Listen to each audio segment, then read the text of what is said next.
After my rebirth, the first thing I did was to cancel my engagement with Pei Yan. I changed my college application choices and no longer aimed to attend the university he was studying at. In my past life, I lived solely for him, yet, I never knew that he could never let go of his first love. When he was in the late stages of stomach cancer, his only wish was to be truly married to his first love, so, in this life, I will grant him that wish, just before the deadline to submit university applications. I changed my top choice to Southern Province University. Not only did I remove the originally preferred Capital City University from my top choice, but I also deleted all schools located in the capital city. My class teacher looked at me in surprise. Nan Shuang, wasn't Capital City University your top choice? I shook my head. Capital City University was never really my top choice. It was only because Pei Yan studied there. Wherever he was, that was where I wanted to be, to follow him. I had targeted Capital City University since my first year of high school. I worked hard for him and even applied to almost every college in the capital city to ensure I could stay close, but now, I no longer wanted to go. I submitted my application in the final minutes and smiled at my teacher. Teacher Lee, it's too cold in the north, I prefer warmer cities. She patted my shoulder. Southern University is also a good choice. At that moment, my phone rang. It was Grandpa Pei, Little Shuang.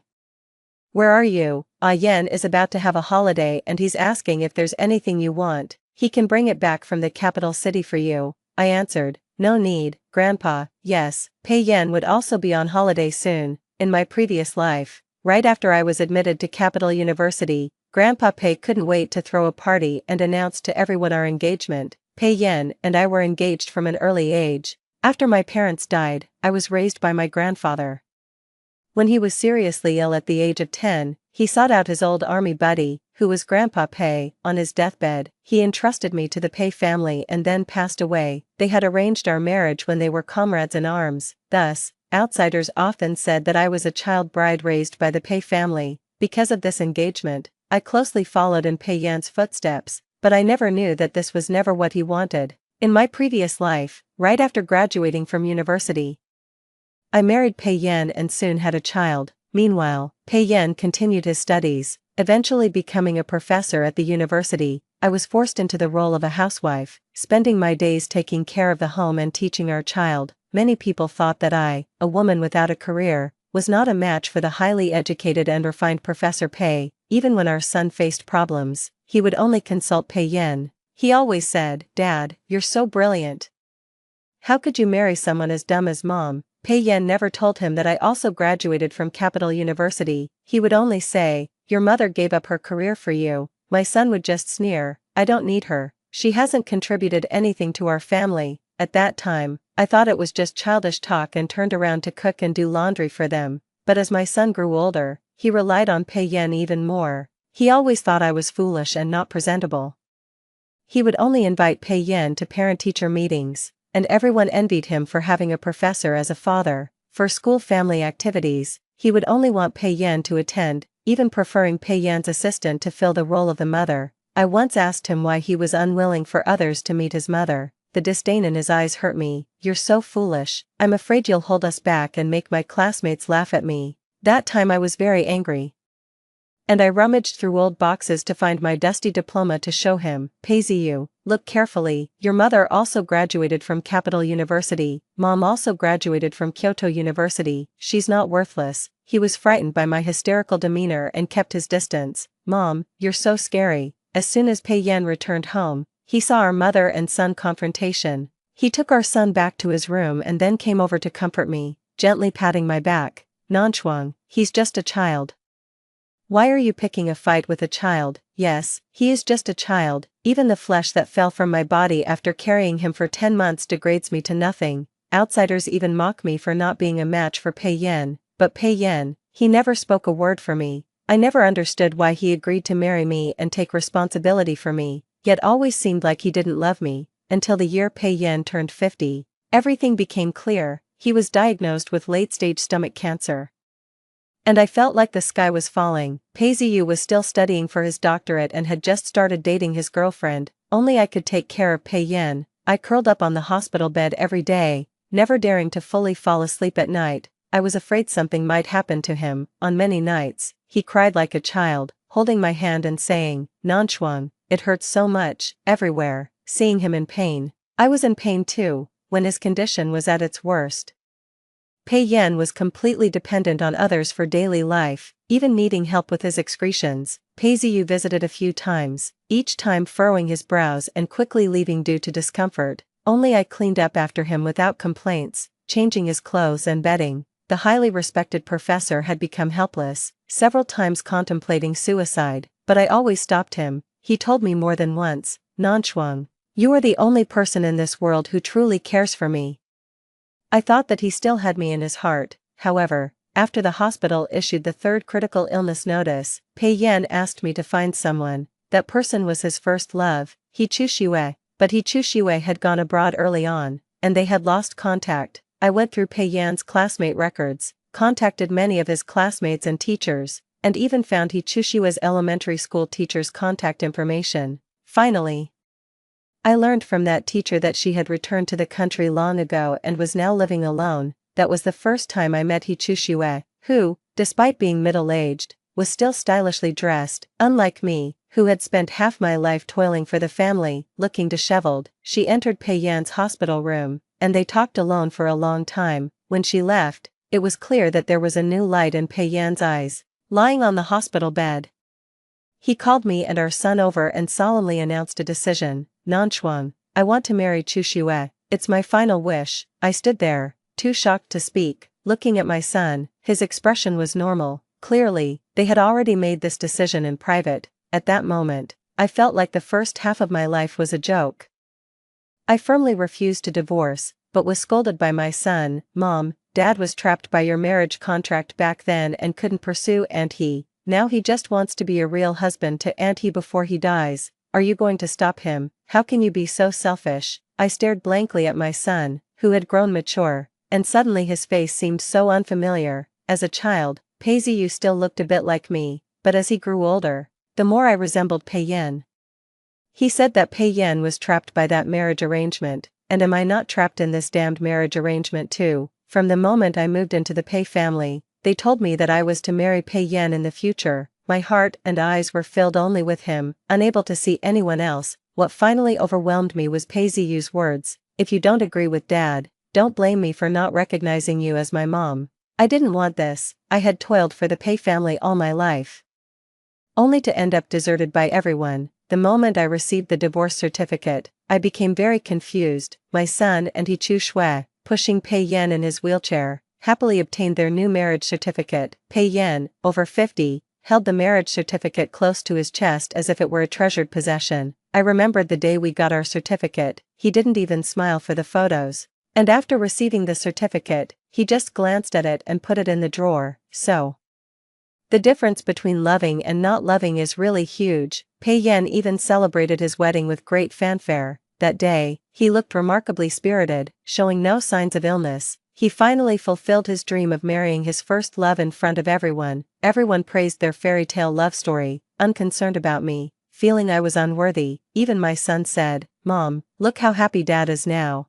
This is the happiest I've seen him." The day after the wedding, Pei Yan once again was admitted to the ICU and did not make it through this time. Perhaps his lifelong wish fulfilled, he passed away peacefully. As his wife, He Chushue inherited most of his estate. Right after Pei Yan's funeral, she went on a world tour, sharing her life and became known as the carefree grandma among netizens. Pei Ziyu is planning his marriage and asked me to pay for his wedding house. He said that I took half of Pei Yan's wealth during the divorce, and as a mother, it was my duty to buy him a house. I ignored him, as I had already donated the money to charity. I regret realizing all this so late, treating a piece of char siu as a treasure. Upon learning this, Pei Ziyu furiously vandalized my home. He harshly said, "You can forget about me taking care of you in your old age." He was wrong. I never expected him to take care of me. I poured out the remaining pills at home. In fact, after giving birth to Pei Ziyu, I suffered from postpartum depression.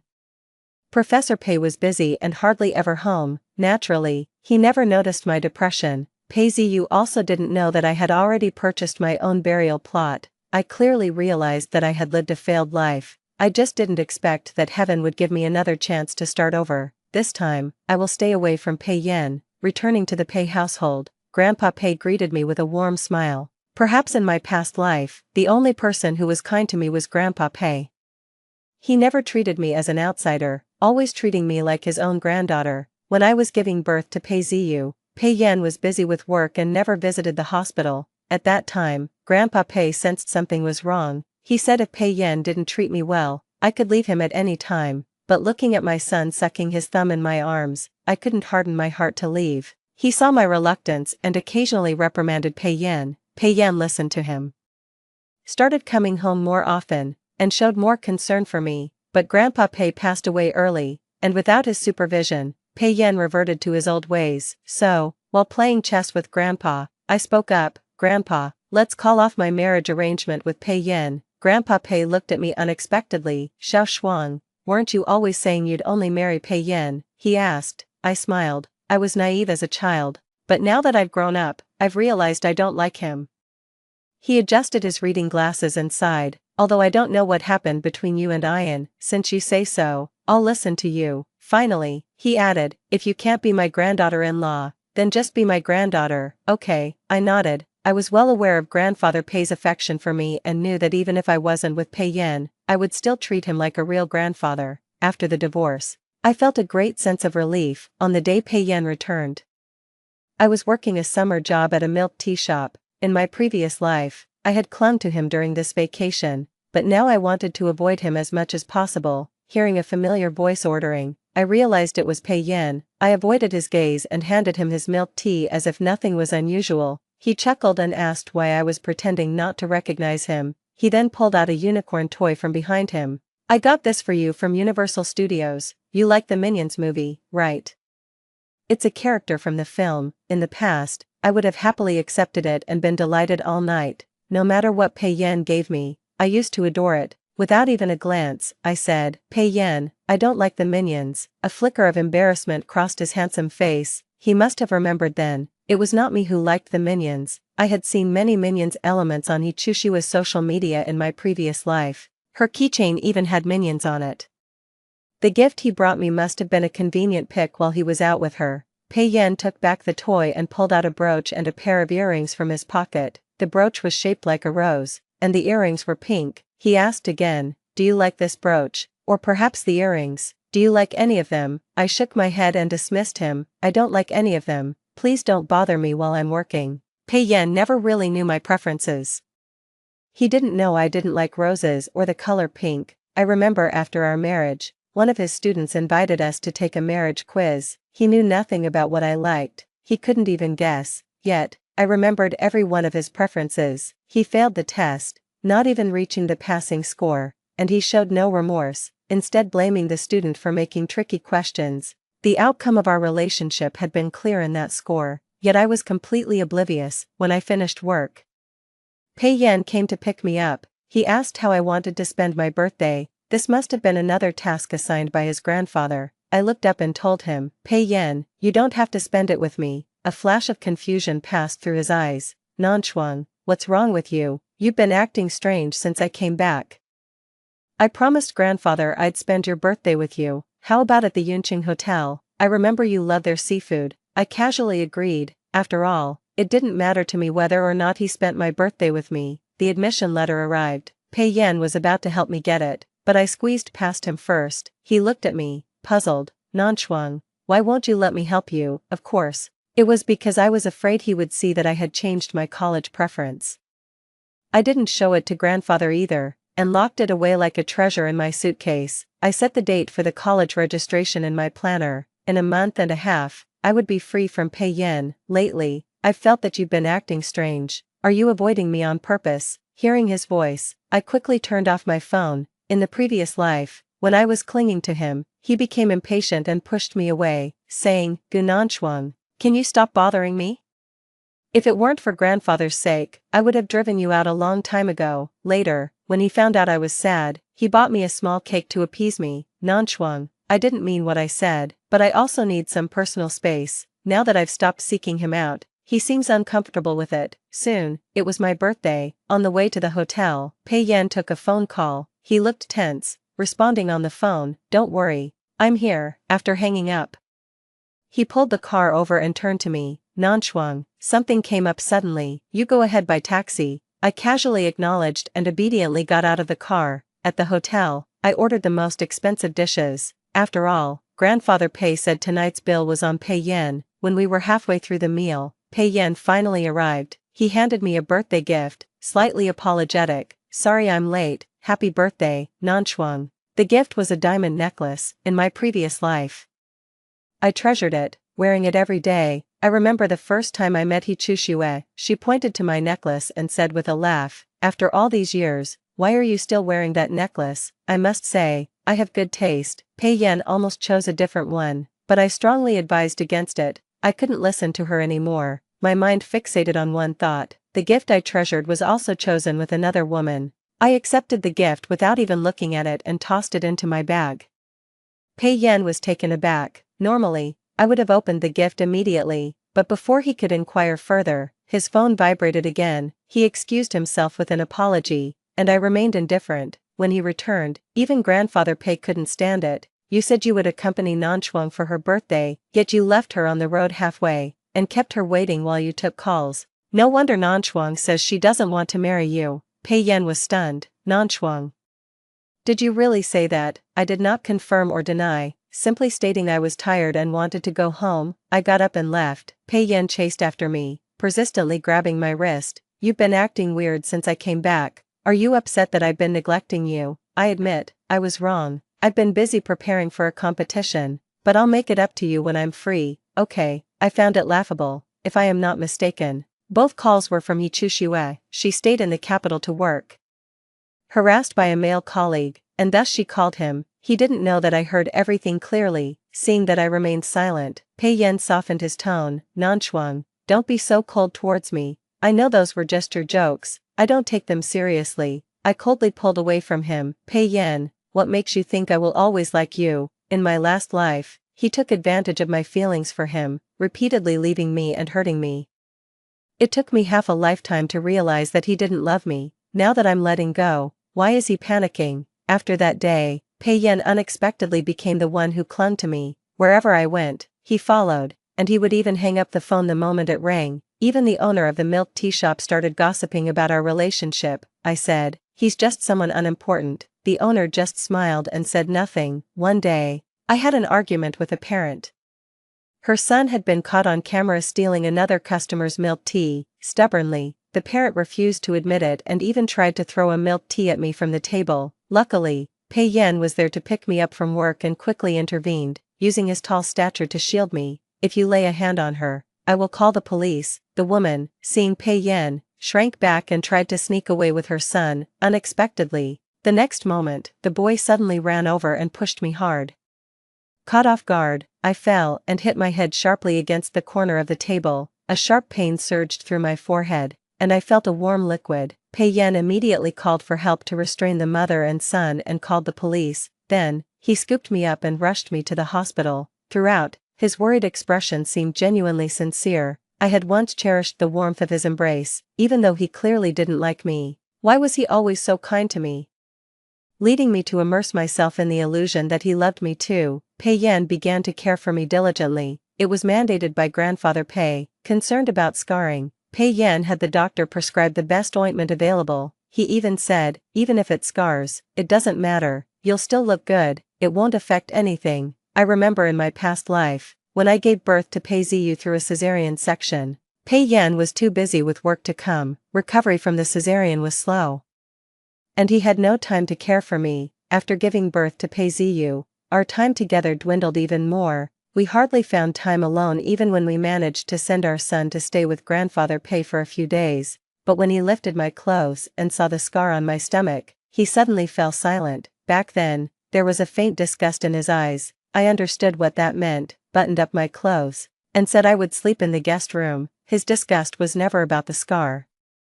It was about me with the scar. By the third day of Pei Yan taking care of me, Hichushue couldn't sit still anymore and traveled a long distance to find him. I had just had my bandages removed, and Pei Yan was changing my dressing. When I looked up, I saw Hichushue standing at the door, staring at him. No wonder she still looked so good even as she aged, confident, radiant, and with bright, expressive eyes when she was young. It's no wonder Pei Yan liked her so much, seeing her.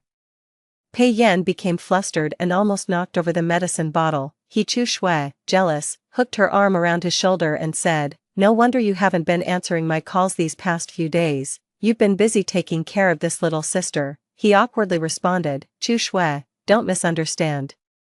Grandfather asked me to take care of her." "Yeah, right. Everyone knows your family raised a child bride, and it's her, right? She does look pretty good, you two match well," she said sarcastically. Pei Yan took her outside, trying to explain that he only saw me as a sister. The countdown on my memo app went off. It reminded me that in 10 days, I would be completely free from Pei Yan. The registration day for Nan University and Jing University was the same, so Pei Yan never suspected anything. The day before registration, Pei Yan helped me pack. "Nan Shuang, the climate in Jing City is dry, bring more moisturizing products, though you can also buy some after you arrive in Jing City. The cafeteria at Jing University is quite good, the area has many restaurants, and there are plenty of options if you like spicy food. Our school is quite large. Once you arrive, I'll accompany you to buy an electric scooter, so it will be more convenient for you to get around." Pei Yan chattered nonstop while organizing things. I already knew everything he talked about. Over the past 2 years, I had secretly visited his school to see him. I also knew that he liked to play basketball on Wednesday afternoons when he was off. There were always many girls cheering for him, and the line to bring him water was long. He enjoyed eating Chongqing noodles at the third cafeteria. I had tried them a few times with him, and they were so spicy that my nose ran. He also liked to spend 2 hours in the library every weekend. I secretly read every book he borrowed, even the obscure philosophical ones, forcing myself to digest them. Pei Yan didn't know that I had quietly noted everything about him. He thought I applied to Jing University because of our marriage arrangement or because of grandfather Pei's wishes, but in truth, I did it to be close to him. Now, listening to him, I felt somewhat distracted. He asked me, "Nanshuang, shall we head to Jing City together tomorrow?" I replied indifferently, "No need, stay a few more days with grandfather." Pei Yan insisted on taking me to the airport. All the way, he kept reminding me to be careful and to wait for him at Jing University. Sensing something, he asked nervously, "You will wait for me at Jing University, right?" It wasn't until he saw me pull out a plane ticket to Nan Province and firmly grasped my wrist that his face showed disbelief. "Nanshuang, didn't you apply for Jing University? Isn't that what you've always wanted?" I pulled away from his grip, my expression cold. "What does it matter to you where I go?" He was stunned, seemingly not expecting my cold response. "I don't know what I did to upset you, but you shouldn't gamble with your future over a grudge." "Pei Yan, are you really that important?" I almost laughed in frustration. "I'm not a study genius." He didn't know how hard I worked to get into Jing University. And it wasn't even the major I wanted. Previously, I was willing to do anything to follow him. Honestly, following him might have ruined my future. The moment I boarded the plane, I felt an unprecedented sense of relief. For the first time in my life, I could study the major I liked and live for myself. The plane landed, and my phone lit up with hundreds of missed calls and messages, all from Pei Yan. He demanded to know why I didn't consult him about calling off the engagement and why I changed my university preferences. I was puzzled. By calling off the engagement, he was free. Shouldn't he be happy? Now he could be with Hichushiwe without any guilt about our engagement or my feelings. Isn't that better? His messages were too bothersome, so I silently blocked him. I quickly adapted to life at Nan University, integrating into new circles and making many new friends. At an early semester mixer, my roommate and I performed a girl group dance. It was my first time dancing in front of people, and we had practiced for several days. I had always wanted to learn dance but had no time due to my relentless study schedule for Jing University. In my past life, I wanted to learn too, but Pei Yan had dismissed it as a waste of money. Later, I found out that Hichushiwe was a dancer. She had her own dance troupe, and during the first few years of our marriage, Pei Yan had been secretly funding her tours and never missed a performance. She cut off contact after she married someone else. He wasn't short of money, he just didn't want to waste it on me. The show received a lot of praise, and even a male student from the neighboring mechanical and electrical engineering college came on stage to present flowers. As I walked off the stage with the flowers, laughing with my roommate, I caught sight of a familiar figure not far away. Pei Yan stood in the shadows, his expression inscrutable. My roommates, sensing the situation, left, and Pei Yan finally spoke up. "Gunanshuang, why did you block me? Can't I block you because I find you annoying? I didn't want to get entangled with him, but he stubbornly blocked my path. You used to cling to me all the time, and I never complained. He stopped mid-sentence, realizing something, and his tone softened. Nanchuang, it's my fault, isn't it? Are you punishing me? Don't flatter yourself. He stared intently at the flowers in my hands and said, the person who just gave you flowers, is he an admirer, or a boyfriend? You only ever smiled like that at me. I couldn't help but frown. Who he is doesn't concern you. I blocked you because I wanted you to stop bothering me. Why are you still coming to my school to find me? Shouldn't he be happily together with his beloved? I finally had a new life. Why did he still have to come and disturb me? I left angrily, and after that, he somehow found out where my dorm was and waited downstairs for several days. I pretended not to see him when I went out, ignoring him, avoiding him. After being rebuffed by me, he had no choice but to return to Beijing University, since he still had his studies. It seems grandfather Pei found out, and Pei Yan never bothered me again. Peace lasted until my sophomore year, when I received a call from an unknown number. It was Pei Yan, the first time. I hung up and blocked him as soon as I heard his voice, but he kept calling from different numbers, and I couldn't take it anymore. I answered and yelled at him. After a while, I heard him say, Nanchuang, how did we end up like this? The sound of a glass breaking came through the phone. Nanchuang, I don't know if you remember the girl who came to see me before. She's going abroad. My heart sank. In the past life, He Chushue also went abroad around this time. Back then, I was clueless, only remembering Pei Yan reeking of alcohol when he found me. He hugged me tightly, almost crushing me. That night, under the beautiful moonlight, he carefully lifted my face. It was the first time I was so close to him, close enough to see his eyelashes and the reflection of myself in his eyes. My heart raced as he leaned in closer and finally kissed my lips. My brain stopped working for a moment. All I could feel was the softness of his lips. I didn't know why he suddenly drank, or why he suddenly found me. That night, I was confused and spent the night with him. The next day, he woke up full of remorse, telling me he would take responsibility. Naively, I thought he loved me too. Now, he was still mumbling on the phone. Nanchuang, why did it turn out like this? Why does everyone have to leave me behind? I was tired of his nonsense and coldly said, because you don't deserve it. You had it coming. After saying that, I hung up the phone and blocked him again. Throughout the 4 years of university, I hadn't returned to the Pei family home for a long time. Grandfather Pei knew I was deliberately avoiding Pei Yan and didn't say much about it. After graduating, I pursued a master's degree and settled in the southern province, sending money to grandfather Pei every month. Even though the Pei family was not short of money, I wanted to show my filial piety. After all, the Pei family had raised me for so many years. It was only when grandfather Pei became seriously ill that I hurried back to the Pei household. Seeing Pei Yan again after so many years, I felt no turmoil in my heart. Grandfather Pei left the two of us alone in the hospital room. Seeing his aged and sickly face, I couldn't help but cry. No matter when, grandfather Pei was always the one who truly cared for me. He never accepted the money I sent over the years, only telling me, Grandpa just needs you to come and see me. Xiaoshuang, that's enough. I felt deeply ashamed. In my efforts to avoid Pei Yan, I had also avoided seeing grandfather Pei. He held my hand tightly, his eyes clouded with reluctance to let go. Xiaoshuang, my biggest regret, he said, is not fulfilling my old comrade's wish to see you and Ian together, but I also regret forcing you both together. I can see that you are doing better now, so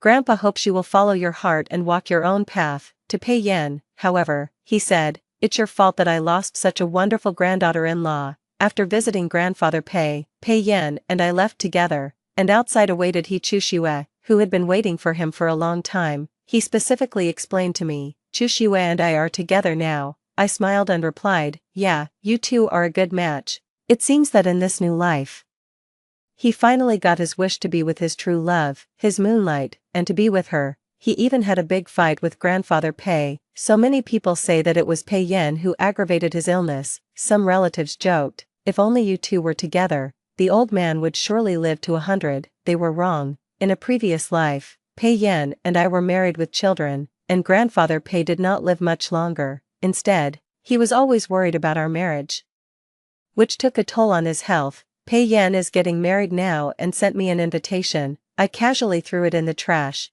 just like the diamond necklace from back then. Because of grandfather's death, Pei Yan came back early to take over the company, abandoning his PhD studies. In this life, I chose to pursue a PhD and become a professor. At first, I was scared. I feared that my children would despise me as a useless homemaker. But then I thought, why should I prove my worth to others?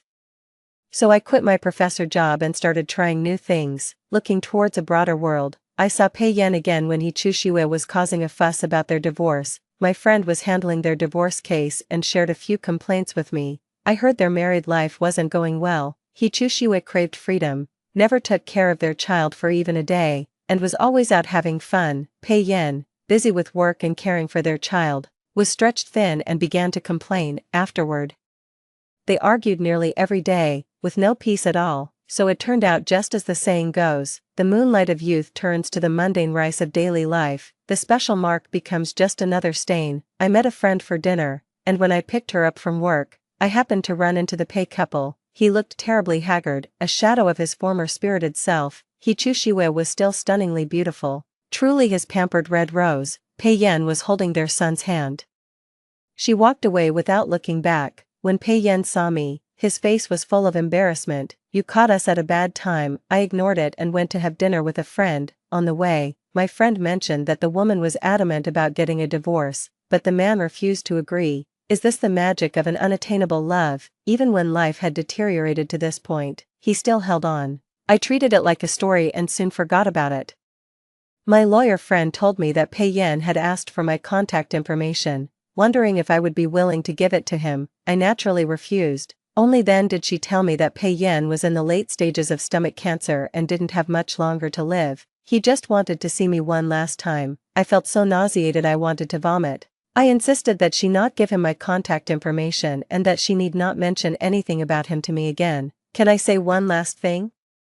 I heard that you were Pei's cherished unrequited love. The reason they were discussing divorce was because he found your photo in his bookcase. Now that he mentioned wanting to see you, she lost it completely, disregarding his illness and slapped him furiously. I suddenly regretted why I hadn't done the same, but this no longer had anything to do with me. Who his cherished love was, didn't matter anymore. Pei Yan was just a passerby in my life. Extra, Pei Yan.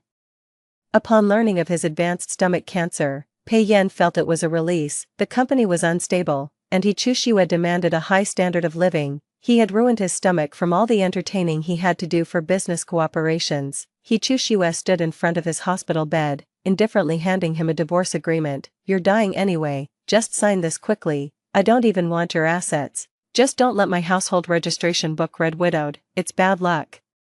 Pei Yan wasn't surprised. He had long realized they were from different worlds and not suited for each other. He took the agreement and before signing, he had one request. Can you help me find Gunan Chuang's contact information? At this, Hichushiwa erupted in rage, grabbing his collar hysterically. Pei Yan, are you still obsessed with your childhood sweetheart? If you liked her so much, why didn't you pursue her back then? Instead of deceiving me into marrying you.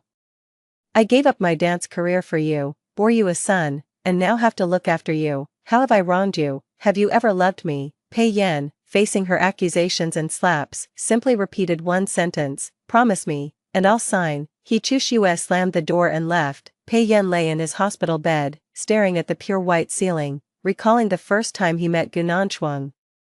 He was 12 years old when his grandfather brought a timid girl before him. He told him that she would be part of the Pei family from then on. In the future, she would be his wife. As a young man full of pride, he couldn't accept this sudden fiancé, so whenever Gunan Chuang came looking for him, he showed impatience and kept her at a distance, but that didn't dampen her enthusiasm. She followed him around like a little tail, calling after him Brother Yan. On one hand, he disliked her, while on the other, he somewhat hoped she would get into Beijing University, but for some reason, he suddenly noticed that the clingy girl had become sensitive and distant. He felt as if he had lost something. Hichushiwa, wanting to finalize the divorce smoothly, reluctantly sought out the lawyer who knew Gunan Chuang, but the lawyer's final response was a firm no. See, the person you can't stop thinking about is avoiding you like a plague. How disgusting are you?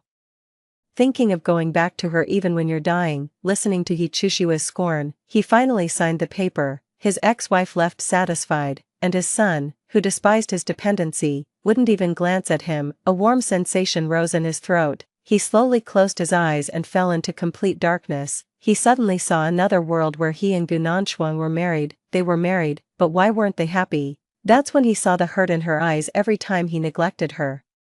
No wonder Nanshuang had stayed away from him all her life. The image of the first time he saw Nanshuang reappeared before him. She was dressed in a white gown, like a trembling gardenia, captivating his gaze. Amidst the chaos of blossoming flowers that threatens to bewilder the eye, he ultimately lost the very one he initially cherished. Story 2. After 10 years of marriage, Song Xiao achieved fame and success with my support, yet he harbored a deep-seated hatred for me. After my death, he took over my family's company and married his childhood sweetheart. On their wedding day, Fu Yun, my former betrothed and now sworn enemy, detonated the wedding venue. Before the flames engulfed everything, Fu Yun said with a smile, "She's dead, and you all rise effortlessly. Where in the world does such good fortune come from?" When I opened my eyes again, I had returned to 10 years ago. On the very day I went with Song Xiao to break off my engagement with Fu Yun.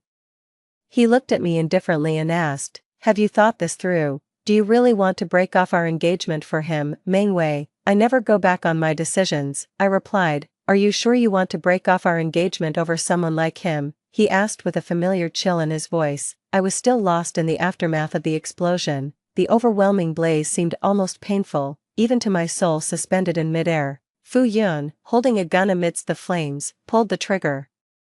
Seeing Song Zhao's mixture of shock and anger, he smiled and said, "She's died to clear the path for your rise. Such good fortune doesn't come easily." At that moment, the invisible shackles on me suddenly dissipated. Suddenly, my mind was flooded with new insights. It turned out that in my past life, I was the evil supporting character in a twisted redemption story. I had preyed on Song Xiao, who was then impoverished, using his mother's medical expenses to coerce him into accepting my financial help and dating me. Song Xiao believed I had humiliated him with money and harbored resentment towards me for many years. After our marriage, he conspired with others to take over my family's company and carried on an affair with his childhood sweetheart. Eventually, he drove me mad, had me committed to a psychiatric hospital, and watched me die from a fall. Then he transformed himself into a newly wealthy man and married his childhood love. Finally, I understood. Fu Yun and I were childhood friends, inseparable from a young age. Yet, in my past life, once Song Xiao appeared, I fell for him as if I had lost my senses. Regaining my composure, I looked around. I saw the varied expressions of the parents on both sides and Fu Yun sitting on the sofa, his expression cold, looking up slightly at me. Suddenly, I remembered, in my past life, today was the day I had irreparably broken with Fu Yun. The Meng and Fu families were old friends, and today was supposed to be a routine family gathering. Yet, I arrived late and brought Song Xiao with me. I immediately demanded to break the engagement with Fu Yun. "I've never liked you, and now I have a boyfriend, so you've come to break off our engagement over him." Fu Yun adjusted his glasses. His gaze fell on Song Xiao beside me, filled with undisguised contempt. Song Xiao straightened his back, retorting, "What's there to be proud of? You're just a bit better born than me." "A bit better?" Fu Yun curled his lip, a mocking smile appearing. "You better understand, if Meng Wei hadn't brought you here, you wouldn't even have the standing to speak in front of me." This statement deeply wounded Song Zhao's fragile pride. In my past life, I saw his eyes redden with humiliation, and it pained me deeply. I immediately stood in front of him and lashed out at Fu Yun, calling him delusional, pestering endlessly. "Don't think I don't know. That high school boy who wrote me love letters mysteriously got hit by a car and broke his leg. You did that, didn't you, Fu Yun? People like you disgust me even with an extra glance. Apart from being born into a good family, what else do you have that compares to Song Xiao?" I hurled many harsh words, but Fu Yun didn't retort a single one. He sat there silently, as if he had turned into a frozen statue. After a long time, he adjusted his glasses and calmly said, "Fine, I agree to call off the engagement." Song Xiao turned around coldly. "Miss Meng, did you bring me here just to have me humiliated?" I clenched my hands tightly, pulling my thoughts from the chaos of having just been reborn. Hearing his words, I suddenly laughed. Humiliation? Fu Yun was merely stating the facts. You're someone to be trifled with at best. Do you really think you're worth his effort? You're overestimating yourself, Song Xiao.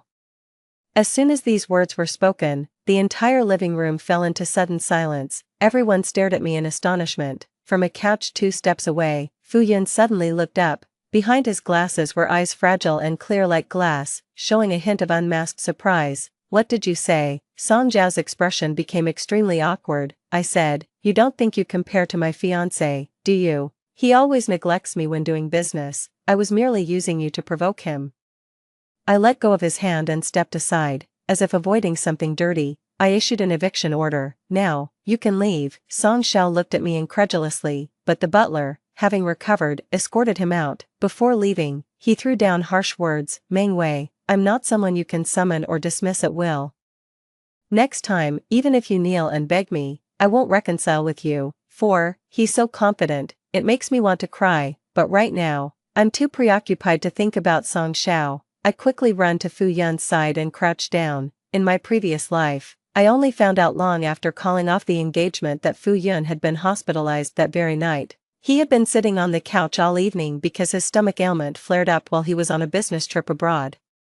Despite desperately wanting to see me, he had endured the pain and rushed back. Yet, the first thing I did upon seeing him was to demand a breakup. I truly deserve to die. Our eyes met, and a flicker of realization crossed Fu Yun's eyes. He mocked with a laugh. "Using me to anger your boyfriend again." I couldn't blame Fu Yun for overthinking. In my past life, I indeed used him to provoke Song Zhao, trying to prove that he cared about me. Now, all I could do was soften my voice and feign ignorance.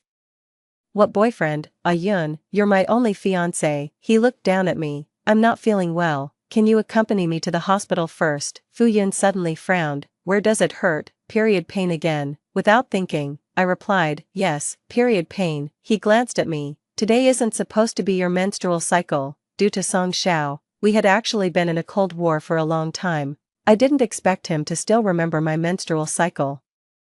My heart filled with a sudden surge of bitter emotion. It just came early." I gingerly grabbed his sleeve and gave it a shake. "I need to go get a painkiller shot. Will you come with me, please?" Fu Yun seemed lost in thought and remained silent for a moment before calmly replying, "Okay." As we got into the car, I instructed the driver to come over, insisting that Fu Yun should not drive. He didn't object and just sat next to me in the back seat, albeit with a noticeable distance between us. I asked in a low voice, "Yun, are you mad at me?" He slightly curved his lips in a self-mocking smile and said, "How dare I?" Those 4 words overwhelmed me with a flood of guilt. In my past life, controlled by the plot, my parents couldn't persuade me, and I ended up marrying Song Zhao, using my family's assets to tirelessly support his company. Since Fu Yun was always competing with Song Zhao and taking his projects, I saw him as my sworn enemy. During those 10 years, the few times I met him were always filled with cold words. I never showed him any kindness. Yun, sniffling, I suddenly broke the silence. "It's been 2 months. Did you miss me?" Fu Yun glanced at me but said nothing. Feeling a bit awkward, I tried to make conversation. "You didn't bring me any gifts this time. Last time I did, you said my stuff was dirty and threw it away." He spoke coldly and then turned his head away, closing his eyes as if he was done talking to me.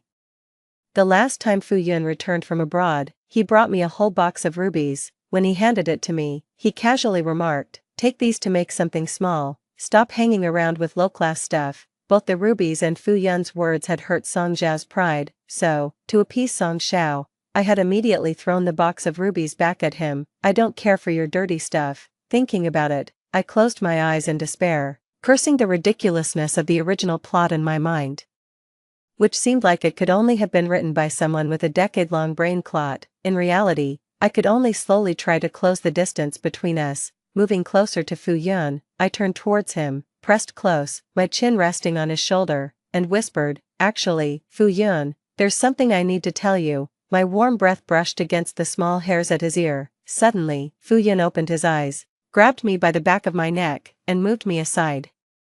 "Whatever act you're putting on with that Song Zhao today, I'm not going to listen, so save your energy." He frowned slightly, paused, and then added, "Also, if you're not feeling well, don't move around too much." Even as Fu Yun scolded me with a stern face, I noticed his ears and neck had flushed red, and he adjusted his sitting position awkwardly. "Fu Yun," I tentatively called out to him, "you wouldn't just sit properly." He lowered his eyelashes, concealing the turbulent desires in his eyes, his voice slightly hoarse, "You don't need to worry about me." The car stopped in front of the hospital. The icy and tense atmosphere between Fu Yun and me has significantly relaxed. I thought about how he was suffering from severe stomach pain, and I used the excuse to ask him to support me, taking his arm in the process. Suddenly, an angry yet sweet female voice interrupted. Meng Wei. I turned around to see Su-wan, Song Zhao's childhood friend, rushing up to me, glaring furiously. You did it on purpose, didn't you, intentionally causing someone to cut off Aunt Song's medicine, just to force Song Xiao to bow to you? Her gaze shifted past me, and suddenly her eyes reddened. You once said that if I disappeared, you would convince that senior oncologist to come out of retirement to treat Aunt Song. Are you going back on your word now, Wan? Song Xiao quickly stepped forward from behind me, pulling Su-wan to his side to protect her. Then, with furrowed brows and a lowered voice, he said, Meng Wei, it's all my fault. I won't be angry about what you did to me today. Please don't make it difficult for Wan and my mom. From now on, I will obediently listen to you. I suddenly realized something. In my previous life, the specialist who treated Song Zhao's mother was someone I was able to contact through the Fu family. It's not. Before I could speak further, suddenly, there was a gap in my arm. Fu Yun withdrew his arm from mine, lowered his eyes, and let out a mocking laugh. His eyes carried a clear understanding and a bone-chilling coldness. So that's why you suddenly asked me to bring you to the hospital, Meng Wei. Is this what you wanted to tell me? Fu Yun's expression, which seemed cold and sharp yet as fragile as shattered glass, was all too familiar to me. In my past life, every time I confronted him for the sake of Song Xiao, he would look at me like this. Back then, bound by the original plot, I was wholeheartedly devoted to Song Xiao. I just found Fu Yun's pretentious attitude annoying. Now, however, it pained me, and I instinctively retorted, no. But he no longer looked at me. His gaze coldly turned to Song Xiao. Since you look down on me, show some real skill, even to treat your own mother. You still involve my fiancé in this act. Aren't you ashamed? Song Xiao clenched his teeth, a hint of humiliation flashing in his eyes. Fu, don't think too highly of yourself. He clenched his fists and said coldly, someday, you will pay for what you said today. Fu Yun ignored him and walked away without looking back. I was about to follow him but was grabbed by Song Xiao. Meng Wei. His eyes were downcast as he looked at me, his voice hoarse. Meng Wei, it's all my fault, don't be angry. As his chilling fingers grasped my wrist, memories of my past life flooded back, and I felt as if a cold, venomous snake was coiling around me. Don't touch me, it's disgusting. Caught off guard, I shook him off, leaving Song Xiao somewhat stunned, clearly in disbelief. After all, in the past, no matter how angry I was, as long as he showed a slight concession, I would relent without limits. Meng Wei. He tried to say something else, but I forcefully interrupted him. Since you always feel that me spending money is an insult to you, transfer the 600,000 yuan for your mother's treatment to my card within 3 days. Let's see just how principled you really are. Wearing high heels, I ran all the way and finally caught up with Fu Yun at the hospital entrance. Fu Yun, I was panting as I grabbed his sleeve, but before I could speak, he turned his head. Meng Wei, there is indeed some old affection between you and me, he said coldly, but that doesn't mean you can take advantage of that, expecting me to endlessly yield for your boyfriend. After speaking, he tried to pull his sleeve away, but I grabbed it tightly. It has nothing to do with him. Alright, I admit it. I didn't come to the hospital because of menstrual pain. I came because I wanted to bring you here. Your stomach problem flared up again, didn't it? Fu Yun, don't think I don't know. You don't eat properly when you're out dealing with business. He looked at me somewhat astonished, his gaze slowly sweeping across my face, as if trying to discern the truth in my words. Seeing his expression soften slightly, I quickly pressed on, dragging him into the examination room. The doctor, holding his medical report with furrowed brows, said, you need to pay special attention to your diet with chronic gastritis, especially when you're feeling unwell. Don't force yourself and make sure to come to the hospital promptly. Let's start within 4 for a couple of days. The sunlight streamed through the window, filling the room completely. When only Fu Yun and I were left in the ward, the air suddenly grew quiet. I ordered some porridge via delivery, and after it arrived, I cooled it with a spoon and fed him. Fu Yun, with his eyelashes lowered, seemed lost in thought. The doctor said you should eat something, otherwise it will be uncomfortable during the 4. At my reminder, he finally looked up at me. His eyes, touched by the sunlight, reflected shimmering waves of light. Okay, he responded softly, finally willing to open his mouth. After he had half a bowl of porridge, Fu Yun gestured for me to put the bowl down. Phone. I handed over my phone, puzzled, and watched as he entered a series of numbers. What's this? Director Fong's number. The tumor specialist you've been eager to consult, suddenly. I lifted my head, noting Fu Yun's pale face and the faint bitter smile at the corner of his mouth. Then it hit me, even now, he thought I had an ulterior motive. By bringing you to the hospital, I'm giving you what you wanted, so I don't owe you anything. I don't want you to bring up today's incident next time you come asking for a favor on his behalf, saying that just watching me eat porridge made you sick. Mengwei, I'm human too. The sunlight slanted across his face, spreading a rare fragility across his stern features. A sudden tightness gripped my chest, leaving me at a loss for words. I remembered the incident Fu Yun mentioned 3 months ago, when Song Zhao's studio was trying to secure a project. Fu Yun was the decision-maker on the client's side, so I went to him, cooked him dinner, and even brought gifts. While Fu Yun was in a good mood, I asked him, could you loosen up a bit and let Song Zhao's team handle the project? The smile on Fu Yun's face faded almost instantly. He put down his chopsticks and looked at me. So, you came to see me today just for your boyfriend? Song Zhao really is capable. I tried to argue, but he interrupted me with his stern voice. A capable person wouldn't need to rely on you to secure a project through back doors. You can go now. I've already reviewed the proposal and made my decision. He won't be chosen. Fu Yun stood up, pulled back his chair, and dismissed me. I was so angry that I lost my reason, pointing at his nose and yelling, if it weren't for Song Zhao, I wouldn't even want to see you. Just seeing you eat the food I made makes me sick. In my blurred vision, suddenly a hand reached out, wiping the moisture from the corner of my eye. It was only then that I realized I had been crying. Fu Yun withdrew his hand and said indifferently, don't feel wronged. After today, I won't bother you anymore. We're even now, Mengwei. It was normal for him not to trust me since I had a history. While convincing myself in my heart, I fought back the tears and looked at Fu Yun seriously. I'm sorry. He paused, slightly taken aback. Love can't be forced. No need to apologize. Once we leave the hospital today, I will explain everything to your uncle and aunt, and we'll call off. Before he could finish, my sudden kiss interrupted him. Fu Yun's eyes widened in disbelief as he looked at me.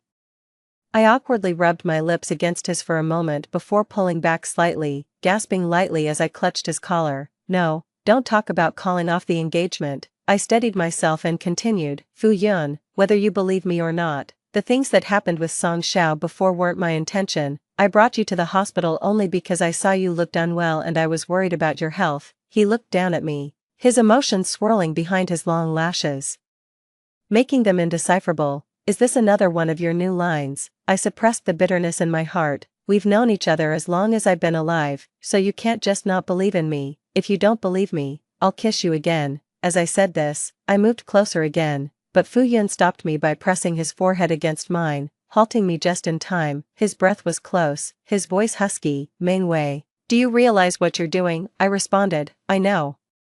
I'm doing what we did when we were 18. That statement was like a fuse, igniting all our senses in an instant. On the night of the college entrance exam completion, my family held a celebration dinner for me. I drank a few glasses of champagne and, feeling tipsy, pulled Fu Yun into my room. I asked him, what does kissing feel like? He quietly looked at me. Mengwei, you're drunk. I was slightly upset. Don't change the subject. If you don't tell me, I'll go find someone else.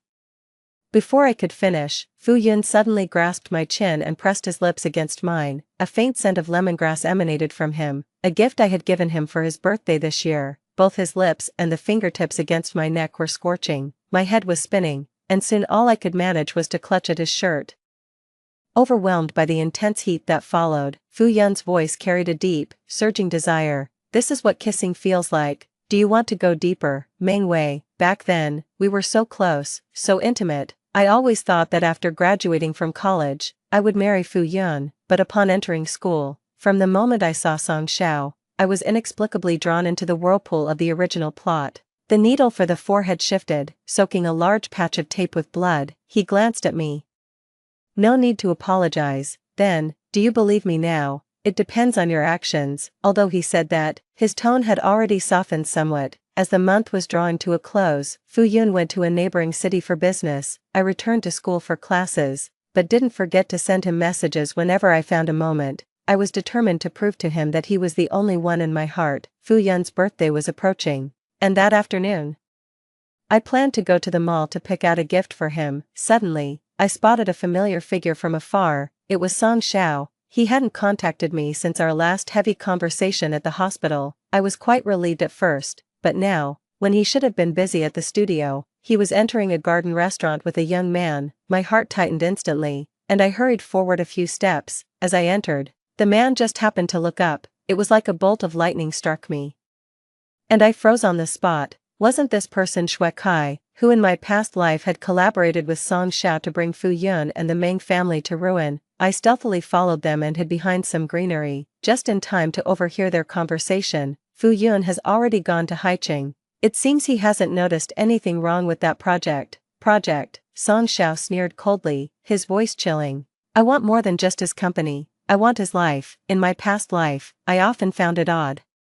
Fu Yun, born into the Fu family, was the most outstanding child of his generation. He earned an MBA from the most prestigious business school at the age of 20 and then returned home to take over the family business. Such a Fu Yun, why did he repeatedly lose to Song Xiao, eventually even losing most of his family's company to him? Was it just because he was the male lead, or did he possess some special information? What was this Haicheng project they mentioned? Countless questions circled in my mind. I really wanted to ask Fu Yun, but I feared that confronting Song Xiao prematurely might accelerate the development of the original plot and push Fu Yun towards a predetermined fate. After much thought, I decided to start with Song Xiao and gather some intelligence, to prevent Fu Yun from falling into danger under the influence of the original storyline. After returning home, I asked the housekeeper to stew some soup, then took it to the hospital. Sure enough, I ran into Song Xiao in the hospital room. He glanced at me coldly and remained silent. I approached him with a resigned air, tugging at his sleeve. I tried to recall the tone of arrogance and weakness I used before. You're not still mad at me, are you? I'm really upset too. You promised me you wouldn't have any more contact with Su Wan, yet the moment I arrived at the hospital, there she was, yelling at me. What does she think she is? A flash of disgust crossed Song Jiao's eyes, but he concealed it well. I've already asked her to leave, he said indifferently. She came that day because she was worried about my mother's health. It won't happen again. That's for the best. Don't forget I'm your girlfriend, I said. I've asked Fu Yun these past few days, and he said he would help get that expert to come out of retirement to perform the surgery on Auntie, but it will take some time. He's recently been thinking about investing in a project. But there's been a problem. Song Jiao's Adam's apple bobbed, and he suddenly turned to look at me. What problem? I pretended to try hard to remember. It seems like, could it have something to do with the suburbs of Haicheng? The next whole day, Song Jiao's attitude towards me warmed up considerably. He kept indirectly probing, trying to find out if Fu Yun knew anything, pretending that I wanted to reconcile with him. I finally got invited to a dinner with Shui Kai and others. Before leaving, I felt inexplicably guilty, so I called Fu Yun to inform him, but his phone was off. After some thought, I decided I couldn't miss this opportunity. In the private room with excellent confidentiality, Shui Kai raised his glass to me. Miss Meng, I intend to invest in Song Jiao's studio. My name is Shui Kai. Perhaps in the future, we might even collaborate. I remembered that in my previous life, it was he who helped Song Xiao ruin most of the Fu family and annex my family's assets. I could only suppress my disgust and exchange pleasantries with him. After a few rounds of drinks, he seemingly casually asked, I heard that the Meng family and the Fu family are old friends, and Miss Meng was even engaged to the current head of the Fu family. Fu Yun, what engagement? That was just the adults talking nonsense. He always makes things difficult for Xiao. I hate him to death. I looked at Song Xiao. From childhood, there has only been one person I liked, and that's Xiao. If it weren't for Xiao, I wouldn't bear with the disgust to deal with him. While saying these things, my mind was filled with the faces of Song Xiao and Shui Kai. The displayed hatred was too real and deep, making everyone in the private room burst into laughter. Miss Meng truly has a discerning eye, able to see through the true face of a hypocrite like Fu Yun. Shui Kai leaned closer with a smile. Then, could you tell me what he is actually doing in Haicheng? Feeling drunk, I stood up. Excuse me, I feel unwell. I need to go to the restroom. I staggered to the door of the private room in my high heels and pulled it open. A gust of cold air mixed with a faint scent of lemongrass brushed past. The light spread a thin layer over the familiar handsome face in front of me. I shivered, suddenly sobering up. Fu Yun stood at the door with an expressionless face, and upon seeing me, he slightly curled his lips. Wei, so this is the situation. The corridor was bathed in a warm yellow light. It fell on Fu Yun's face. yet it felt chilling to the bone. He heard everything. In the mix of smells, I suddenly pulled out a thread of messy thoughts. The surge of drunkenness instantly dissipated, my fingers trembling on the doorknob. A sense of foreboding overwhelmed me, and I instinctively called out, "Ayun, better not call me that, lest you disgust yourself again." He swept a disappointed and chilling gaze over me. Then his gaze moved past my shoulder to Song Xiao and Shui Kai behind me. Wanted to know what I was doing in Haicheng. Why not dare to ask me directly? He chuckled lightly, his voice gaining a decisively sharper edge. Think that planting a few spies in the company can affect my judgment? Your methods are as laughable as you are. Standing tall, his gaze toward those people was condescendingly obvious. Clowns. With that, he turned and left. In the private room, Song Jiao's expression darkened, and he suddenly flipped over a plate. What's there to be proud of? You think this is all I'm capable of? One day, I will watch him die right before my eyes. I really felt like slapping him twice, thinking about the original plot. Yet I still dared not take it lightly. I could only manage a forced smile. I'll go back with Fu Yun first, and ask him what exactly he has found out. After saying that, I grabbed my bag and left. I chased him all the way downstairs, just in time to see Fu Yun getting into his car. Fu Yun, I gasped for breath and quickly began. Listen to me. I came here today to find out what kind of schemes Song Xiao and his people are plotting against you. Through the half-open car window, meeting Fu Yun's dead calm gaze, my voice suddenly faltered. He raised his hand, leisurely supporting his chin as if listening to some amusing joke. He even curved his lips slightly, chuckling softly. Are you going to say that this is all because you like me and are worried about my safety, afraid that I can't handle them alone? My anxiety and panic surged up like sea foam. I clenched my palm, forcing myself to calm down and explain seriously. Yes, I know you don't believe me, but Song Xiao is not as simple as you think. If his methods were only what he shows, I wouldn't. Mei Wei, Fu Yun suddenly interrupted me. Through the gradually closing car window, I saw his eyes, shattered yet still beautiful. You can't keep deceiving me endlessly just because I love you. After this, let's not contact each other anymore. After these words, the car window closed completely, the reflective film isolating everything. The black Rolls-Royce drove away without hesitation. I was left standing there alone. The cool night breeze blew over, suddenly giving me a shiver. In my past life, after I married Song Xiao, Fu Yun warned me more than once, saying he had ulterior motives and that I must be careful. No matter what he said, I didn't believe him. I even scoffed and mocked him. Are you just jealous of Xiao? Jealous that he came from an ordinary background, yet now stands in a higher position than you, a hypocrite full of lies. I won't believe a word you say. At that time, Fu Yun stood in front of me, impeccably dressed in a suit, his eyes full of pain. Coming to my senses, I had already gotten into the car and instructed the driver to head to Fu's house. However, Fu Yun did not return to the old house, nor to his own home. The car circled around most of the city, finally stopping under his company building. Looking up, I saw a light still on in the top floor office. Thinking of his sharp, resistant expression just before the car window closed, I suddenly felt a bit cowardly, so I went to a nearby convenience store, bought a can of beer, and drank it all at once to bolster my courage. Once the drunkenness slowly started to kick in, I entered the elevator and pressed the button. Floor 17, Fu Yun's office was on the 39th floor, highly private, but he never set barriers against me. When I pushed open the door, the large office was empty. From the tightly closed door of the adjoining restroom, the faint sound of water could be heard. Other than that, there was only the faint scent of lemongrass mixed with a slight smell of blood. My heart tightened, and countless scenes from my past life flashed through my mind, and without thinking, I pushed open the door of the restroom. It was just at the moment when I opened the door, in the restroom of the lounge, the sound of running water suddenly stopped. Fu Yun stepped out, drying his damp hair, but he froze when his eyes met mine. Wei, my gaze uncontrollably fell upon him. I've always known that Fu Yun was remarkably handsome, yet, most of the time, his expression was cold, creating a sense of distance. But now, with the air filled with mist, his usual stern facial features seemed slightly softened. Droplets of water trickled from his hair tips, gliding along his smooth muscle contours, disappearing at the edge of the towel wrapped around his waist. His usually concealed pale skin was fully exposed, and a small mole on his waist shone provocatively. Additionally, his left forearm was wrapped in several layers of wet bandages, faintly revealing a hint of blood. He was indeed injured. Get out, Perhaps my intense gaze was too apparent. Fu Yun closed his eyes and coldly rebuked, yet, his tone lacked any real deterrence, whether driven by alcohol or instinct. I blinked. Instead of leaving, I stepped further in and shut the door behind me. "You're hurt?" I approached him and asked. "Fu Yun, what happened? Your wound has started bleeding again.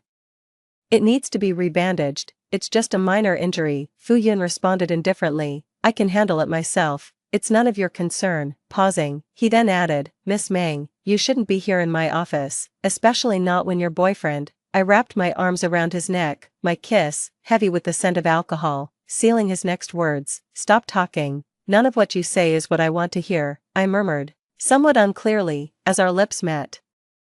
The temperature between us escalated rapidly. In a disarray of steps, we both fell onto the nearby bed, the towel unraveling amidst our entanglement. After a prolonged and deep kiss, I leaned on Fu Yun's shoulders, gasping for breath. His eyes were filled with intense, dark desire, yet, he managed to speak with some difficulty. "Is this because of him again?" "Of course, it's for myself." Alcohol and kissing muddled my thoughts, and without much consideration, the words slipped out.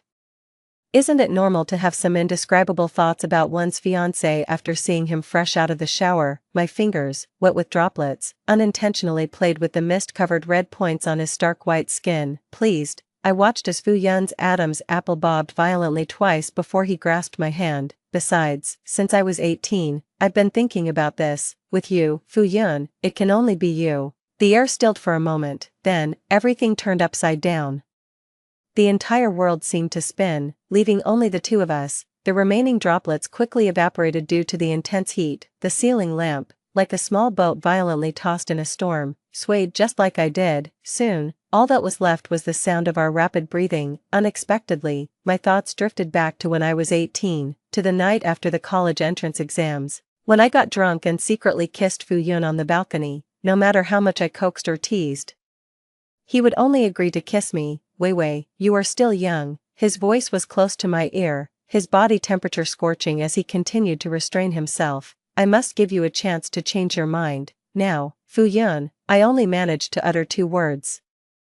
Startled by the hoarseness of my own voice, Fu Yun paused, his gaze slightly lowered, looking down at me. The dense, fog-like emotions in his eyes surged momentarily, then dissipated. Moments later, he lifted his hand and covered my eyes. "There won't be a second chance to change your mind, Wei Wei." Outside the window, a heavy rain had started at some unknown time. Inside the lounge, the moist hot mist rose along the light. Fu Yun pressed on the most sensitive part of my lower back, varying between gentle and firm, his voice husky. "Wei Wei, don't hide, feel me properly." Thinking of the wound on his arm, I worriedly tried to prop up my upper body to check, but a sudden increase in force made me swallow all my words. "I told you, it's just a minor injury." Fu Yun's slender fingers twirled a strand of my sweat-dampened hair. His eyes, usually cold, seemed to crack open slightly, revealing the intense emotions buried deep within. "There's plenty of time, Wei Wei.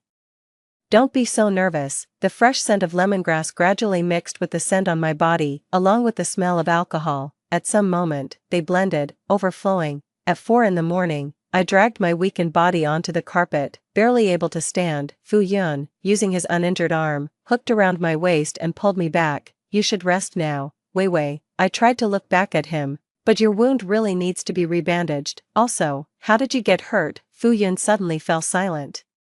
In the suffocating quiet, I suddenly realized something. "You don't think I'm gathering information about you for Song Xiao, do you?" He looked straight at me, obviously acknowledging it. I felt a bit sad and a bit angry. "We've already been intimate. I've said it. I was afraid you were in danger, so I went to Song Xiao to find out their plans against you. Why won't you believe me?" "I have believed you." Fu Yun's voice was soft. "Over these 2 years, I've believed you many times, Wei Wei."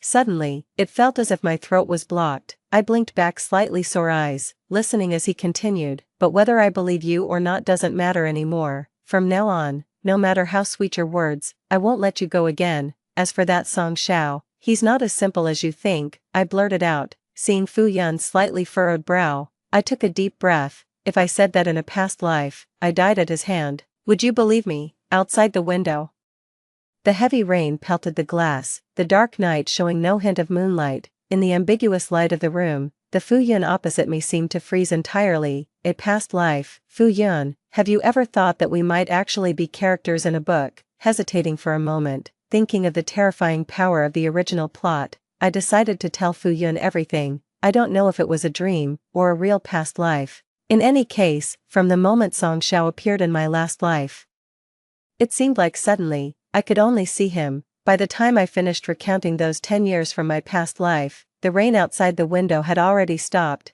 and a pale golden glow was spreading across the sky. The final project cost my parents their lives and allowed Song Xiao to successfully take over all our family's assets. He said he hated me because he endured unimaginable humiliation by my side over those 10 years. After that, he used the excuse that the shock I suffered was too great and that I had lost my mind, and had me committed to a psychiatric hospital. At this point, my voice began to choke up, even though so much time had passed and everything had started over. The 6 months I spent in the psychiatric hospital still felt like a nightmare. Every day, I was restrained and forcibly injected with excessive doses of medication. My brain was muddled, barely having any lucid moments. I also had to endure the near-death agony of regular electric shocks, so later, when I finally came to my senses, I escaped from the ward and jumped off the hospital's rooftop. My voice trembled slightly as I was engulfed in Fu Yun's sudden embrace and warmth. His hands moved through my hair, pressing my head against his chest. That was just a dream. I won't let that happen. Yes, you won't. I closed my eyes in his arms. The scene of the wedding day with fireworks seemed to reappear before my eyes. So even if in the dream you couldn't overcome the power of the original plot and save me, you still sent him to hell at the moment of Song Xiao's greatest joy. The familiar scent of Fu Yun and the drowsiness from a sleepless night soon lulled me into a deep sleep. In the dream, it was as if I had returned to my previous life. During those 10 years with Fu Yun, whenever we met in public, I attacked him with the most venomous words, relentlessly trying to bring him down, yet, he still wore the lemongrass-scented perfume. While I was alive, I despised him intensely and never cared. It wasn't until I watched him being engulfed by the flames that I suddenly understood, because that was Meng Wei at 18, before she ever met Song Xiao. It was the last gift Meng Wei gave to Fu Yun, 21. The first thing I did after waking up was to take Fu Yun to the hospital to have his wounds treated again. Keep it dry, and don't use this arm strenuously for the next 7 days, the doctor instructed sternly, then said, you can go now. As we got into the car, I turned to Fu Yun and asked, can you finally tell me how you got hurt? Under the dim light inside the car, he looked into my eyes and sighed softly. It was just a minor accident during a site inspection at the project. I suddenly bit my lip. Is it related to Song Xiao? Fu Yun's warm fingertips teased mine apart, soothing my lips gently. Don't worry, the only way he can hurt me is through you, so, you just need to stay away from him, and leave the rest to me. But I don't want it that way. I caught his slightly seductive fingers and said earnestly, Fu Yun, I've died once. In a sense, I'm even older than you now. Whatever you plan to do or how you plan to deal with Song Xiao, let me know and include me. Okay. He paused for a moment, then quietly agreed. Okay, Meng Wei, I won't interfere with your decisions, but try to stay away from Song Xiao, he advised. I nodded, then couldn't resist teasing him a bit. Are you afraid I'll be bewitched by Song Xiao again? Fu Yun nodded calmly, yet a hint of unmasked vulnerability flashed behind his lowered eyelashes. He was scared. It turned out that Fu Yun, who took over the Fu family at the age of 16 and was known for his decisive actions, could feel fear too. I kept Fu Yun's face earnestly and said, Fu Yun, we've known each other since the day I was born. When I was a child, I was weak and often in the hospital. You visited me every day with flowers and comic books. When I had my first period at 14, it was you who bought me sanitary pads. After our first kiss at 18, I've been dreaming about you ever since. Without the original plot's brainwashing, I wouldn't spare Song Xiao a second glance. I've always loved you, only you. Those words were like the key that suddenly unlocked Pandora's box. In the soundproofed, enclosed space, Fu Yun abruptly pulled me closer by the back of my head and kissed me forcefully. The kiss was intense, causing a tingling pain on my lips, even numbing my tongue. My body went limp, overheated, as I sat on his lap, continuously slipping downwards, until I crumpled his neatly pressed suit shirt into a ball. I suddenly remembered the doctor's advice. Wait, your wound, you shouldn't strain it. Fu Yun, using his uninjured hand, scooped me back up and firmly seated me on his lap. Because of the slight exertion, the muscles in his thigh, encased in his tailored trousers, tensed up, feeling scorching to the touch. I wavered, instinctively bracing myself against his leg. Fu Yun let out a low groan, his voice raspy. It felt as if there was a fire burning hotter and hotter in front of my fingertips. My reason was instantly incinerated. My hands moved forward inch by inch, reaching for that blazing fire. At the same moment, Fu Yun's husky voice, filled with restrained desire, echoed in my ears. Then I'll leave it to you, Wei Wei, show me the dreams you've had about me. After that day, Song Xiao didn't contact me for a long time.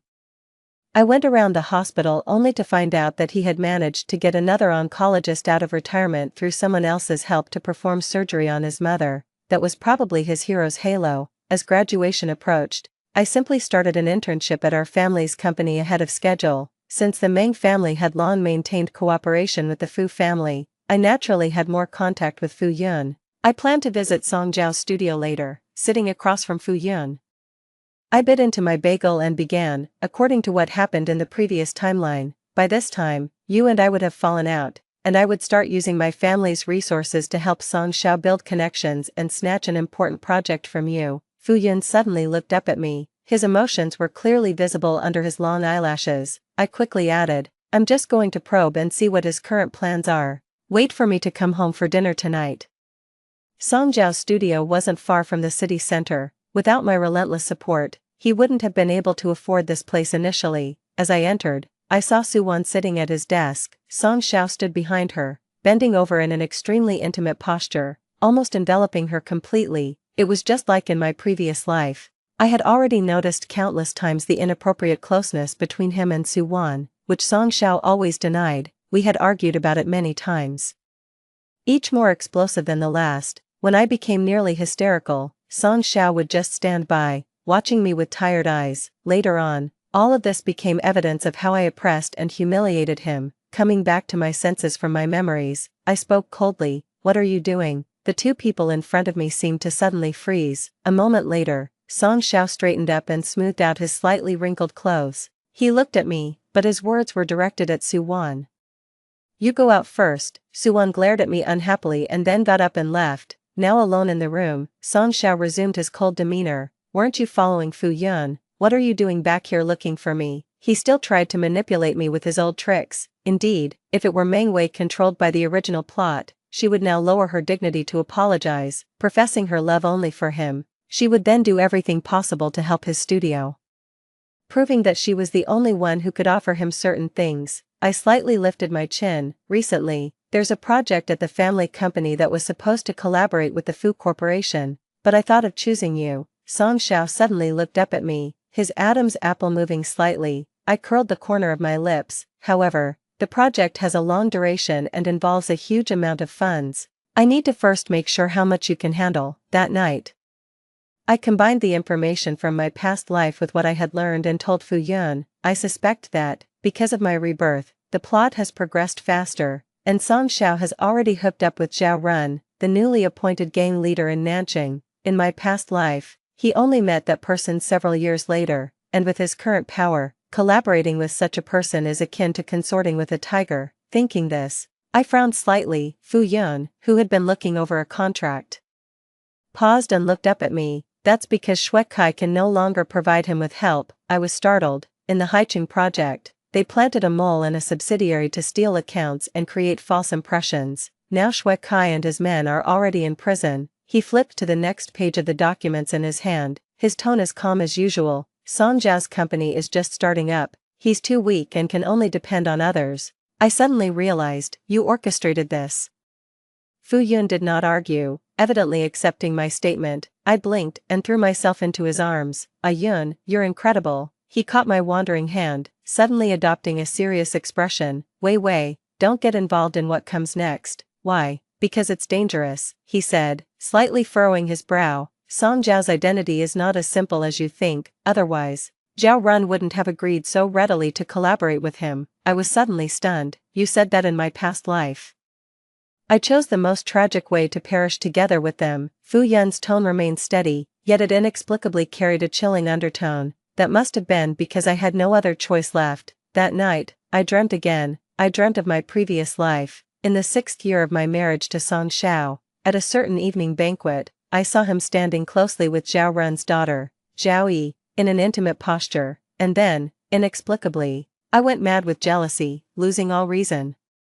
I sent people to kidnap Zhao Yi, but ended up being taken away by Zhao Run's men instead. A cold dagger pressed against my neck, slowly tracing down along the contours of my body. I thought I would die there. In the end, Song Xiao, with an indifferent face, walked through the door and took me away from the gang, opened the door for another woman who was elegantly dressed. As they both entered the building, I felt a pang of unease. The scene from my dream flashed before my eyes, intertwining with the reality in front of me, and a chill ran down my spine. Because of this, in my past life, I always believed that he was only superficially indifferent, but deep down, he still had feelings for me. But, in this dream, it was like a sudden change of scenes in a movie. I saw another room where Zhao Run, with his scarred face, was sitting, along with the expressionless Fu Yun by his side. In front of them was a large screen, frozen on the image of a dagger pressed against my neck. Zhao Run chuckled lightly. So, Mr. Fu, have you considered my proposal for collaboration? Fu Yun, with his beautiful eyes, looked at my tear-streaked face without any change in expression. A few seconds later, he shifted his gaze. I agree, let Meng Wei leave safely. Zhao Run smiled satisfiedly. Mr. Fu is a smart man, it's a pity.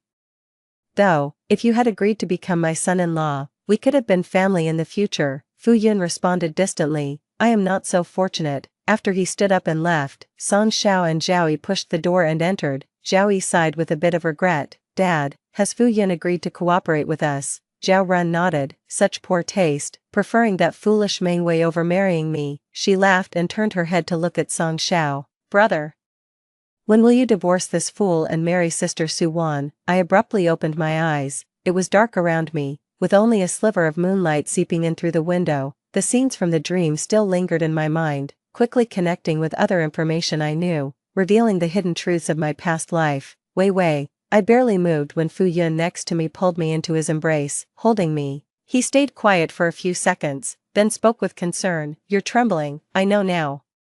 I closed my eyes, inhaling his familiar, crisp scent. I know now, Yun, that Song Xiao is Zhao Run's illegitimate son. Zhao Run agreed to cooperate with him now because they have recognized each other as father and son. Fu Yun was completely indifferent to Song Zhao's real identity. He just held me tighter. What did you dream about? I wrapped my arms around his slim waist, my voice choked. I'm sorry, Fu Yun. I finally understood that in my past life, under the schemes of Song Xiao and the Zhao family, I became a hostage threatening Fu Yun. The Fu family's business was forced into disreputable dealings, so, in the end, Fu Yun chose to perish with everyone at that grand wedding. Thankfully, in this life, I've awakened from the original plot's constraints. There's still time. Once I calmed down, I recounted the scenes from the dream. Fu Yun's hands behind my back suddenly tightened slightly, his voice cold as ice. Zhao Yi, I understand. He opened the car door. Next, Fu Yun, dressed in a suit, stepped out with a faint smile on his lips. I don't know what he said, but Zhao Yi covered her mouth, laughing as she pulled something resembling a letter from her small bag and handed it to him. Then she got into the car and left. Fu Yun stood still, surveying his surroundings. When he passed by my car, he paused. I was certain he recognized me, yet he acted as if he saw nothing, calmly shifting his gaze and went upstairs. A profound sense of sorrow suddenly spread through my heart. So, was this how Fu Yun felt all those countless times he saw me with Song Xiao? I pushed open the car door, went upstairs, and found Fu Yun in his office. He looked up from behind his desk. Why didn't you knock? I replied sourly. Does Zhao Yi need to knock when she comes to see you? Fu Yun fell silent for a moment, then suddenly stood up and walked towards the lounge area. As he walked, he loosened his tie and unbuttoned the top 2 buttons of his shirt. Standing inside the lounge with his collar partly open, he looked at me and said, "Come here." I deliberately dragged my feet, slowly making my way over. Just as I entered the lounge, the door suddenly closed behind me, my back pressed against the cold, hard door panel, but what pressed against my chest was the burning warmth of Fu Yun's body. He gripped my shoulders, his moist kisses trailing from my lips to my ears.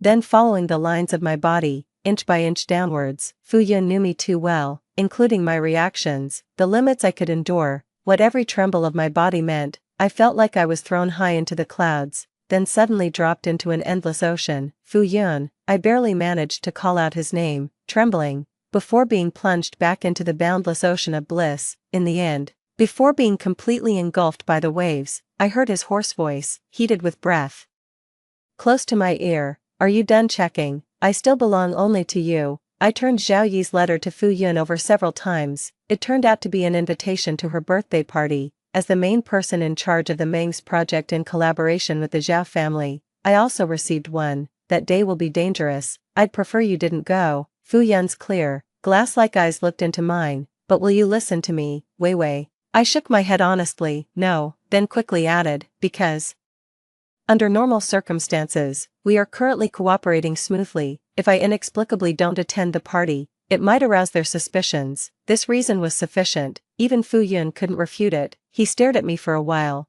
then leaned in to kiss me again. Whatever happens, Wei Wei, remember, your own safety is most important. Soon, it was the day of Zhao Yi's birthday party. The Mang's project was actually a collaboration with the government, so many influential people attended. And as one of the 3 cooperating parties, Song Xiao thus successfully made many connections. I watched with a cold eye as Suwon followed behind him. Sensing my gaze, she suddenly turned around and looked at me with a mix of triumph and provocation. Then, as if to show off, she hooked her arm into Song Xiao's. Such trash, better keep it to yourself. Looking around the venue, among the guests who came here, I recognized quite a few familiar faces. These were the business partners that Song Xiao was supposed to meet several years later in his previous life. Was everything accelerated because Fu Yun took the initiative? Just as I was beginning to understand, today's party's protagonist, Zhao Yi, made her appearance. She was holding Zhao Run's arm with one hand, and on her other side stood Fu Yun, wearing a faint smile. Welcome everyone to my birthday party, she said with a beaming smile. Her eyes briefly passing over mine with a touch of smugness. A waiter rolled out a massive 3-tiered cake. After cutting the cake, she and Fu Yun came down to mingle with the guests and quickly approached me. Miss Meng, I hope we will enjoy a pleasant collaboration on the upcoming projects. Zhao Yi smiled at me, then suddenly turned to ask Fu Yun, I heard you and Miss Meng were close before, even betrothed as children. That was just a family joke. Not to be taken seriously, Fu Yun said, his gaze sweeping over me coolly before indifferently shifting away. Besides, Miss Meng already has someone in her heart. We have no relation now. Even though I knew he was acting, I still clenched my teeth in frustration. It took me a moment to scoff disdainfully. I should thank President Fu for finally letting me go.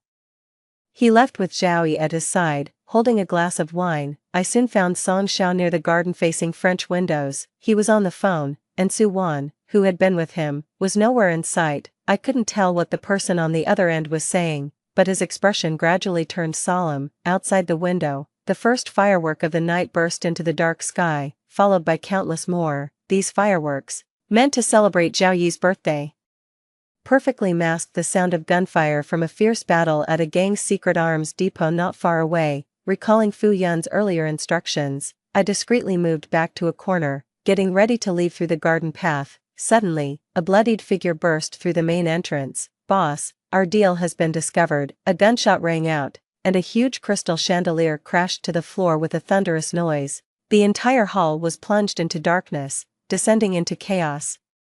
Fearing I'd be caught up in it, I hid quietly in the corner, watching as police officers who had infiltrated the party subdued Zhao Run's men. Wei Wei. Finally, Fu Yun's voice reached my ears. Taking advantage of the darkness, he came to my side and whispered, the Zhao family's influence has been entrenched for many years. They might have other moves to make. Let's get out of here first. I nodded, my tense heart gradually easing. However, just as we were avoiding the chaotic crowd and heading to the garden, the night breeze carried a mix of unknown floral scents, and I suddenly smelled a peculiar odor. It was like a premonition from a past life. My pupils dilated, and I instinctively tackled Fu Yun to the ground, rolling quickly to the side. The next second, bullets stirred up dust where we had just been. I staggered to my feet, only to find myself targeted by a dark gun muzzle. It's really you. Song Xiao held the gun, looking at me with almost hateful eyes. Why do you keep sabotaging my career and opportunities? If you claim to like me, if you admired me, you should have been willing to give without expecting anything in return. But while you say you like me, you only look down on me with pity. From your high pedestal, Meng Wei, you truly disgust me. Even in another life, I was rendered speechless by Song Zhao's shameless words. So in the previous life, no matter how kind I was to him, pouring my heart and soul into helping him, he still saw it as an insult. He deeply believed that when I offered help, I shouldn't expect anything in return. Do I look like a sucker to you? His absurd logic infuriated me, and I couldn't help but say, we don't even know each other. I spent money to help you. You should be thanking me. If you feel humiliated, you could have thrown the money in my face and told me you could make it on your own without my dirty money, but you didn't. The truth is, even though you've secured Zhao Run's support, you still rely on working with my family to win the projects you want. Without my help, you're nothing. The more I spoke, the paler Song Zhao's face became, but he gritted his teeth and said, someone like you, born with a silver spoon, you just don't understand. It has nothing to do with background. Fu Yun suddenly chuckled, interrupting Song Xiao. Blaming others and shirking responsibility, even if you were born into our family, nothing would change. Just like now, you've acknowledged your own father, yet you remain someone who can only advance by trading on looks. His gaze was contemptuous and unmasked, yet it seemed he was prepared all along. The moment Song Xiao lost his reason and fired the gun, Fu Yun swiftly pushed me aside. More than one gunshot rang out, bullets tore through flesh, bursting into a smoky bloom of blood. Drops of warm blood splattered on my face. All I could see was an overwhelming red and his slowly closing eyes. Fu Yun, in the hospital room, the smell of disinfectant overwhelmed the scent of lemongrass on Fu Yun. I sat by his bed, teeth clenched. Are you insane? His eyelashes trembled, and he looked at me with a tender gaze. I'm sorry, Wei Wei. I just wanted to test something. After all our efforts to escape that irresistible force, I wanted to see if your fate from a previous life would repeat itself. That was why he deliberately provoked Song Xiao to shoot at him. In reality, the police officers stationed nearby had already noticed the commotion and followed. The moment Song Xiao fired, they too pulled their triggers, hitting his wrist and temple. If the original plot's influence was inescapable, Fu Yun would have certainly died under Song Zhao's gunfire. But now, because the gun was misaimed, he was only injured in the shoulder. But there were many other ways to verify this, wasn't there? Did it have to be with your life? This was the most certain way. His lips were pale from blood loss, but his eyes never left mine for a moment. If I had really died, Song Xiao would undoubtedly be sentenced to death. You wouldn't have any further contact with him, nor would you be sent to a mental hospital. For the next few decades, you would have a peaceful life. Wei Wei, he paused, his voice even softer. It fell gently on my ears, yet seemed to carry the weight of thunder. I told you I wouldn't let those things from your dreams happen. I stared blankly at Fu Yun, my throat choked by an invisible force, unable to speak. He was truly a bit mad, willing to gamble with his own life. If he won, it meant we both escaped the shadows of our past lives. If he lost, his death would secure a safe and peaceful life for me. I reflected on the medicine injected into me in a past life, and the sensation of falling from a tall building. I recalled the look in Fu Yun's eyes, tear-streaked. In the dimly lit private room, I remembered the flames that suddenly erupted at Song Zhao's grand wedding. I thought of the lemongrass scent that had clung to Fu Yun for over a decade, constant as the days. Overwhelmed with tears, I suddenly grabbed his shirt fiercely, leaned in, and bit down hard on his lips. The sweet, metallic taste of blood filled my mouth momentarily. That's not acceptable, I spoke deliberately. Your life belongs to me, alright, it's yours. Fu Yun's eyes, usually cold and detached, were now filled with a moist, tender emotion. Everything of mine belongs to you. Back then, Fu Yun found a way to connect with Zhao Yi to gather intelligence. Working with the police, they dismantled an arms deal worth over $1 billion, for their involvement in organized crime, intentional murder, and illegal possession of firearms. Song Xiao and others including Zhao Run and Zhao Yi were sentenced to death. All the guests at the birthday dinner and Zhao Run's secret network were gradually being investigated. Although Su Wan had no direct involvement with the case, she was sentenced to 2 years for her auxiliary role. Meng's upcoming phases 2 and 3 of the project naturally continued in collaboration with the Fu Corporation. Using work as a pretext, I suddenly found many opportunities to spend time with Fu Yun. Regardless of his attempts to seduce me, I consistently refused with a stern face. Your wounds haven't healed yet, we'll talk when they do. After speaking, I couldn't help but scold him. Daring to drink with an unhealed gunshot wound. Do you have a death wish? His white shirt, soaked from the hot shower, clung to his body as Fu Yun opened his eyes, his pupils hazy with intoxication. A smile Indulgent yet helpless, curved his lips. I'm sorry, Wei Wei. He was tempting me again, I swallowed, feigning indifference as I handed him the shower head. Take your clothes off and bathe yourself, I'm leaving. I had only taken a few steps out of the steamy bathroom when I heard a heavy thud behind me. Hesitating, concern for Fu Yun prevailed. I turned and hurried back. As I bent down, he hooked his arm around my neck, pulling both of us into the large circular bathtub. With a splash, water flew everywhere. I couldn't help but scream. That was a custom-made dress I just received last week. I'll compensate you with 10 more tomorrow. His hot breath was close to my ear, growing hotter by the moment. Help me, Wei Wei. His kisses landed on my lips, grinding slowly until a stinging pain spread, reluctantly breaking away, yet, carrying warmth, they trailed downward, disappearing under the water. How can I help you?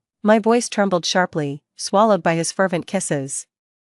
It's too hot, help me cool down. Liar, how could I possibly cool him down? I could only follow his lead, plunging into the steamy tropical rainforest together. Then, a sudden downpour. With a cool touch, it streamed into the depths of the river. It was late into the night when I finally fell into a deep sleep, in a hazy dream. I couldn't tell if it was a past life or the present. It was a time before Song Xiao appeared. Wearing my high school uniform, I found a love letter from a boy in my bag. Then, like a film scene switching, the boy stood among a group of thugs, cigarette in mouth, eyes filled with malice. What's so special about the Meng family's young lady? Once I trick her into a date and drug her drink, she'll be at our mercy. The next day, on his way to school, he was hit by a speeding car, breaking his leg. Inside the stark white hospital room, Fu Yun pushed the door open, his face expressionless as he looked at him. This is a warning, harbor any more inappropriate thoughts, and next time, it won't just be a leg that breaks. Then the hospital door closed. He picked up the phone. On the other end, 17-year-old Meng Wei's spoiled voice came through. Fu Yun, my birthday is coming up. What gift have you prepared for me? Humph, if I don't like it, don't expect me to go on the spring outing with you next month. Fu Yun chuckled, his tone indulgent. It's already on your desk. You'll see it when you get home from school. Outside the hospital corridor window, the sun was bright, and the cherry blossoms were in full bloom. A gentle breeze carried the pale pink petals leisurely past. It was the spring when nothing had yet begun.